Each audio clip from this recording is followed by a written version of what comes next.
এরপরে প্রশ্ন হলো, আমাদের তকদিরে তো আগে থেকে বিয়ে ঠিক করা আছে, তো আমরা যে একটা মেয়েকে পছন্দ করি তাকে কিভাবে পাবো? প্রশ্ন অদ্ভুত প্রশ্ন তো। মানে আল্লাহ তাআলা তো তাকদিরে আগে থেকে একটা মেয়ে ঠিক করে রাখছে, এখন বলে দিলে আমরা ওটা তুলে নিয়ে আসি, এ হলো ব্যাপার, তাই তো?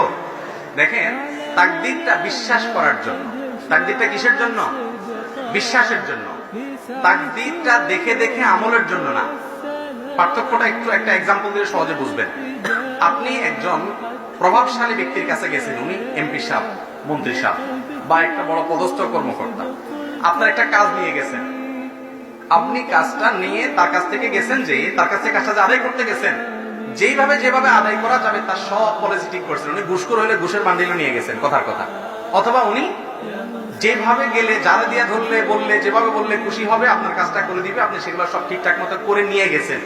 এরপরে আপনি জানেন যে ওনার ইচ্ছার উপর নির্ভরশীল, উনি দিলে হবে, না দিলে হবে না। এই যে আপনি জানেন একটা যে হবে সেটাই যেটা উনি করবেন, আমার চেষ্টা আমি করতেছি মাত্র, এই তকদির হলো ওই বিশ্বাসটা, আর কর্ম হলো ওই চেষ্টাটা। তকদিরটা বিশ্বাস করার জন্য। এখন আপনি যদি বলেন উনি যা বলবেন তাই তো হবে, উনি দিলে এটা হবে, আমার কাজটা না হলে হবে না, তাহলে চেষ্টা মেষ্টা বাদ দিয়ে যদি আপনি বলেন যে ওনার নিয়তে কি আছে ওইটা দেখে আবিষ্কার করার চেষ্টা করেন, তাহলে জীবনও আপনার কাজ আর হবে না। আপনি আপনার চেষ্টা করবেন, বিশ্বাস থাকবে হবে সেটাই যেটা উনি করবেন, সিদ্ধান্ত নেবেন।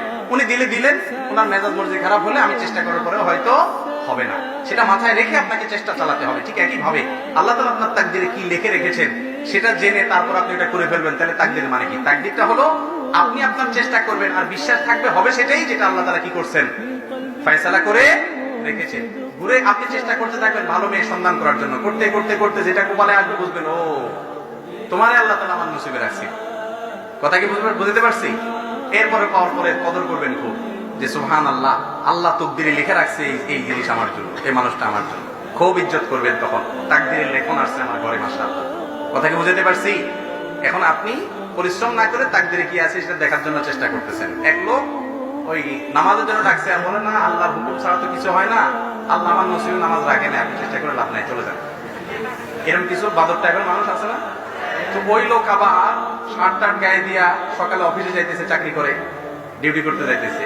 তো যে লোক নামাজের দাওয়াত দিচ্ছে সে কলার ধরে বলতেছে, বেটা বয়, কই যাস? কয় কাজ যাচ্ছে। কেন কাজ যাবি? আল্লাহ তাকদিরে যা রাখছে তা খাবি, বয়, কোনো কাজ যাইতে পারবি না। তো দুনিয়ার ক্ষেত্রে তো সে আনা ঠিকই বুঝে, অন্য ক্ষেত্রে বুঝে না। তো খোলাসা কথা হলো ভাই, তাকদীর মানে কি?